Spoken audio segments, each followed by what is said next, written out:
by the one, the only Miss Daphne Maxwell Reid. Hi guys, how are you today? What is going on? How are you? What's going on Oh, today? busy month. This is an amazing month. It's jam-packed. I got so much to do. I wake up at 3 o'clock in the morning going, am I gonna get it all done? Welcome to my life. And I have to say, I used to get up at like 4 a.m. and it was great. Now it's like I get up at 6 and I'm just such a morning person and I feel the same way. Every day I'm just like, I don't know how I'm going to get all this done. I don't know how I'm gonna get it done, but I'm gonna get it done. Yeah. What is keeping you so busy? We have a fashion showcase coming up, our fundraiser for the year, and I have to make a collection of clothes from an artist's paintings. And the fabrics have arrived, so I have to get that done. I have to make the journal for the event. My granddaughter is coming out of her first year of college, and she's got to move out of the dorm. And then I've got to go visit some friends in upstate New York for about 4 days, and then I'll get it done.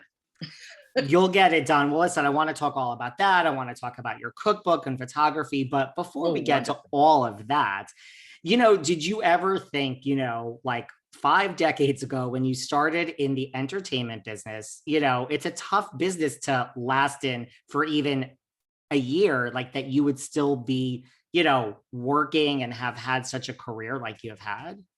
I had absolutely no idea. It was a lark to begin with. I was lucky, I was blessed, I was taking advantage of opportunities before me, and I was prepared for the opportunities, and they just kept going. I kept making the right choices, I guess. And here I am. Did you ever know, because I'm in New York now, shout out to New Yorkers, like I know you were, born and raised in New York, like growing up, you went to school for like architecture and design. Like, did acting ever even cross your mind growing up? Oh yeah, you play it in high school. I was with the group theater workshop that became the Negro Ensemble Company. And I mean, I played at it for a couple of years and it was fun, but I could not see a path to making a living, a Black woman making a living in the entertainment business. So that was never on my agenda.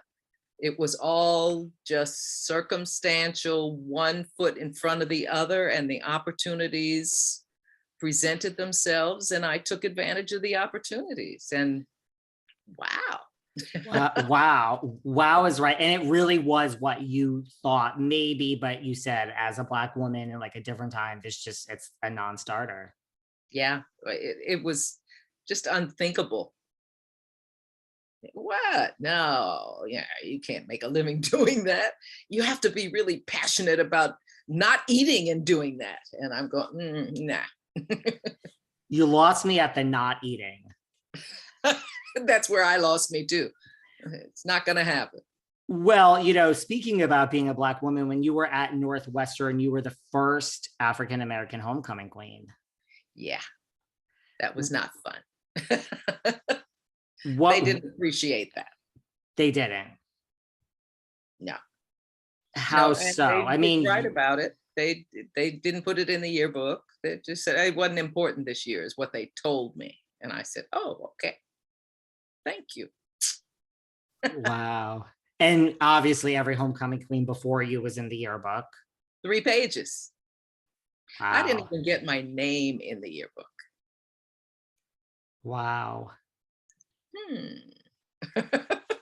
I wonder why, right? Quite a slight. And I let them know that it was a slight, and I held it against them for 40 years. And now, like, how do you eventually come to like resolve with something like that? I had the opportunity to go back to Chicago on the invitation of the African-American association, the alumni association. They had a Black alumni association, and I was doing Fresh Prince, and they wanted to give me a Hall of Fame award. I said, okay, thank you. So I went back, and then during the ceremony, they said, so tell us about your time at Northwestern. And I told them. And they said, we had no idea. I said, I know. They didn't write it down. I got it though. The Jet had it, and the Amsterdam News had it, and a lot of other papers had it, but Northwestern disregarded it. And I said, and so I have not given them a dime because I'm holding it against them. And what do they say to that? They called the president that day and said, there's an apology that needs to be had. So they apologized and invited me to crown the following year's homecoming queen. Wow. And then I was on the board for a couple of years, and then we made up. Well, that's good. Yeah, I didn't realize all of that. I just, wow. It was not fun. Yeah, that doesn't sound fun. No. Well, then, you know, you pursued a career in modeling and you ended up as the first Black woman on the cover of Glamour. And that was not a career choice either. I was just going back and forth on a lark because Eileen Ford, the big maven of agents in New York, had seen a picture that was in 17 magazine from the fact that I got a National Merit Scholarship. They have a January issue that's called the Real Girl issue. So they feted us to a trip to New York, which was odd. And I was there in that episode, in that magazine, with the Betty Crocker Bake Off winner and the baton twirling champion of Ohio and a bunch of other girls. And I had a full page, and Eileen Ford saw the picture and asked me to come register with her. I said, I'm in school in Chicago. She said, that's okay. Register with us. And I did, and she started booking me. And I had a mentor in New York with her. I guess it was one of the bookers at Eileen Ford's, who called me at school and says, okay, come on, we got a job for you at Mademoiselle. And you could fly between Chicago and New York round trip on United Airlines for $25. So I was back and forth to New York, and I was smiling because they were paying me to smile. I can do that. Right. And that was my modeling career. I was never trying to be a model. It was opportunity. And I just faced up to the opportunity and learned what I could learn during that opportunity, and things just happened. And one of those trips, she said, sit on the window, just put this jacket on, pull your hair over to the side, just put some mascara on, just sit here. Man came in with a camera. I don't think he took a full roll of film. And okay, back to school. I went back to school. And that fall, I walked by the book stand, and that's me on the cover of Glamour magazine. I had no idea. Wow. You'd think they'd at least tell you, send you a copy of it. No. Did you at least buy a copy, buy a couple copies? And my mom bought a copy. All my friends bought a copy. That's when you're like, wait, Mom, I have something to tell you. Yeah. So how do you go from that to acting? Like, how did acting then come about? And like, how did you ultimately land on Fresh Prince? Acting came about because I kept modeling when I graduated. I modeled in Chicago. They had a very strong catalog business there.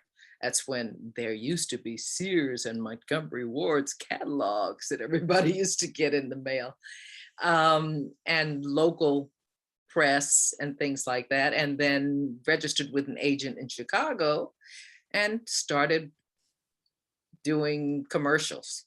And that's what really got me started back into acting. I said, oh, you know, you can make some money making a commercial. That was pretty good money. So Robert Conrad came to town one year. I think it was 1973. I get real fuzzy when trying to determine what those years were. I get fuzzy with years regardless, so go on. And Robert Conrad came to town to shoot a series called The Duke. And I went on an audition and we hit it off, I guess, because he hired me. And that was my first television role.